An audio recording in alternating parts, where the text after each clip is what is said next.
Welcome back to Nation of Glory. Today, we bring you the story of a man whose name still echoes in the halls of wrestling history.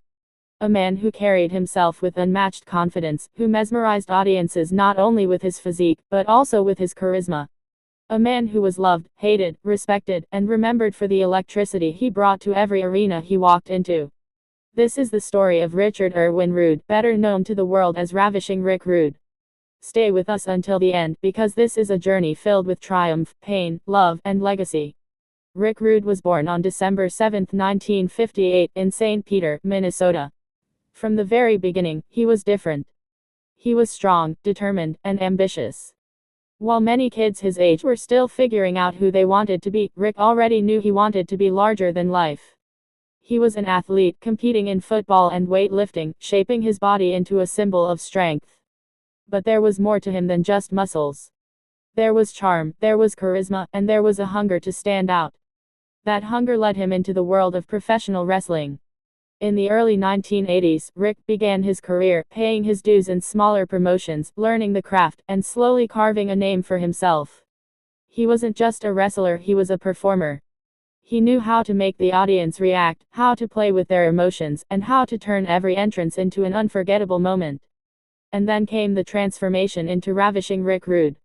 With his chiseled body, arrogant smile, and signature airbrushed tights, Rude became one of the most hated heels in professional wrestling. He would grab the microphone, insult the audience, and dedicate his matches to the women in attendance, all while taunting the men who envied him. Fans booed him, screamed at him, and despised him. And yet, they couldn't look away. Rick had perfected the art of being the villain. His rise through the ranks was meteoric. By the mid-1980s, he was wrestling in world-class championship wrestling, then moving on to Jim Crockett Promotions, and eventually landing in the World Wrestling Federation. It was in the WWF that Rick Rude became a household name. Under the bright lights of Vince McMahon's global juggernaut, Rude showcased not only his physique, but also his in-ring talent. He was a powerful wrestler, skilled and precise, capable of putting on great matches against anyone he faced. One of his most famous rivalries was with Jake the Snake Roberts. Their feud became legendary, fueled by personal insults and heated battles that captured the imagination of fans everywhere. Rick Rude knew how to blur the lines between reality and performance, making every storyline feel alive, raw, and real. He also had unforgettable clashes with the Ultimate Warrior, matches that remain some of the most iconic moments of wrestling's golden era. But behind the arrogant persona, Rick Rude was a professional. He respected the business, respected the craft, and respected the fans, even when he insulted them as part of his act. Those who knew him backstage spoke of a man who was disciplined, hardworking, and serious about his performances. To him, wrestling wasn't just about showing off, it was about storytelling, about making people feel something. As the 1990s began, Rick Rude moved on to World Championship Wrestling.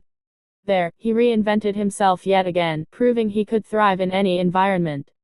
He became part of the Dangerous Alliance, a group led by Paul Heyman, and once again, Rick shined as both an athlete and a character.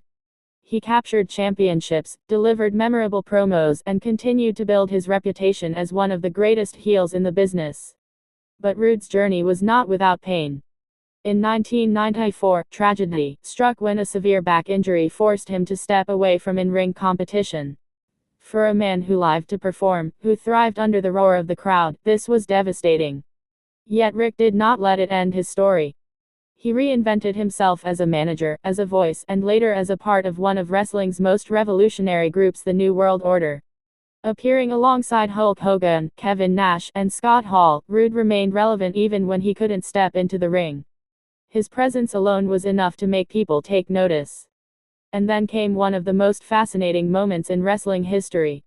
On November 17, 1997, the night after the infamous Montreal Screwjob, Rick Rude appeared on both WWF, Raw and WCW Monday Nitro on the same night.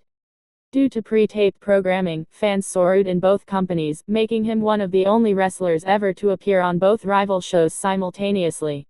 It was a moment that proved once again that Rick Rude was one of a kind. But as much as he entertained the world, Rick's personal life carried struggles. He was known as a family man who loved his wife and children deeply, but the physical demands of wrestling, the injuries, and the lifestyle took their toll. On April 20, 1999, the wrestling world was shocked and heartbroken when Rick Rude passed away at the young age of 40. His sudden death left fans and fellow wrestlers mourning the loss of a man who had given so much to the sport. Yet, even in passing, Rick Rude's legacy endures. He was posthumously inducted into the WWE Hall of Fame in 2017, a long overdue recognition of his contributions to professional wrestling. Fans today still remember the cocky smirk, the taunts, the airbrushed tights, and the unforgettable moments he created in the ring. He wasn't just a character, he was an era, a reminder of what it meant to be larger than life. When we look back at the story of Ravishing Rick Rude, we see more than a wrestler. We see a man who knew how to capture hearts and stir emotions. A man who built his career on being hated, but ended up being loved and respected. A man who turned arrogance into art, who turned performance into legacy. Rick Rude showed us that wrestling is more than just moves, it's about passion, storytelling, and connection. This has been the story of Rick Rude, told here on Nation of Glory. If you enjoyed this journey, make sure to subscribe, like, and share this video.